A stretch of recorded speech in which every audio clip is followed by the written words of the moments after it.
বিশ্বজুড়ে কোটি কোটি মানুষ যখন অপেক্ষা করছেন বিশ্বকাপে ড্র এর জন্য, ঠিক সেই মুহূর্তে ফুটবলের সবচেয়ে আলোচিত ঘটনাটিও ঘটতে যাচ্ছে। ফিফা প্রথমবারের মতো দিচ্ছে শান্তি পুরস্কার। কিন্তু এই পুরস্কার নিয়েই এখন বিশ্ব ফুটবল অঙ্গনে তৈরি হয়েছে সবচেয়ে বড় বিতর্ক। কারণ গুঞ্জন, প্রথম এই পুরস্কার প্রাপ্ত হতে পারেন মার্কিন প্রেসিডেন্ট ডোনাল্ড ট্রাম্প। অথচ পুরস্কারের লক্ষ্য সুস্পষ্ট, শান্তির জন্য অসাধারণ উদ্যোগে বিশ্বকে ঐক্যবদ্ধ করা। কিন্তু প্রশ্ন জাগে, প্রক্রিয়াটা কোথায়, কারা মনোনীত, কিভাবে নির্বাচন? ফিফা নীরব, বিশ্বজুড়ে কোটি ভক্ত বিস্মিত। এদিকে সময়, স্থান সবকিছুই যেন অদ্ভুত কাকতাল তৈরি করছে। জীবন অবাক না করলে কে করবে? 28% মিল্ক ফ্যাটের অবাক করার সাথে ফ্রেশ মিল্ক পাউডার। জীবন অবাক করুক প্রতিদিন। বিশ্বকাপের ড্র যেমন ওয়াশিংটনের জন এফ কেনেডি সেন্টারে, সেখানেই হবে পুরস্কার প্রদান।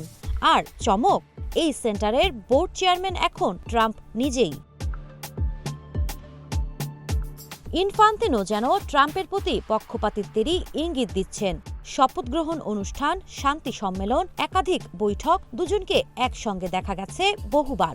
এমনকি পুরস্কার ঘোষণার আগের দিন ইনফান্তিনো ইনস্টাগ্রামে লিখেছিলেন, ট্রাম্প অবশ্যই এটির যোগ্য। ফলাফল জল্পনা আরও গাঢ়। কালশিট পূর্বাভাস অনুযায়ী ট্রাম্পের জেতার সম্ভাবনা 91%। কিন্তু এখানেই শুরু হচ্ছে মূল বিতর্ক। মানবাধিকার গোষ্ঠীগুলো প্রশ্ন তুলছে, এটি কি ফিফার রাজনৈতিক নিরপেক্ষতা বিসর্জন? ফেয়ার স্কয়ার বলছে এটি ফিফার অশাসনের আরও এক ভয়াবহ উদাহরণ। হিউম্যান রাইটস ওয়াচ আরও কঠোর মন্তব্য করেছে। তারা বলছে, কোনো নির্বাচন প্রক্রিয়া নেই, কোনো জুরি বোর্ড নেই, কোনো মনোনয়ন নেই। এটা কেমন পুরস্কার?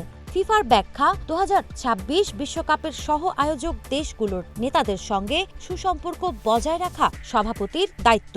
কিন্তু সেই সুসম্পর্ক কি এখন শান্তি পুরস্কারের দিকেই গড়াচ্ছে?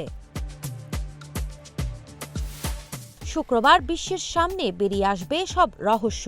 ট্রাম্প কি সত্যি ফিফা শান্তি পুরস্কার পাবেন, নাকি এ পুরস্কার হয়ে উঠবে ফুটবল ইতিহাসের সবচেয়ে বিতর্কিত অধ্যায়? ফুটবল দুনিয়া তাকিয়ে আছে ওয়াশিংটনের মঞ্চে কি ঘটতে যাচ্ছে। দেখা যাক নতুন এই ক্যাটাগরির পুরস্কার শেষমেশ কার হাতে ওঠে। সাবা খান, নাগরিক প্রতিদিন।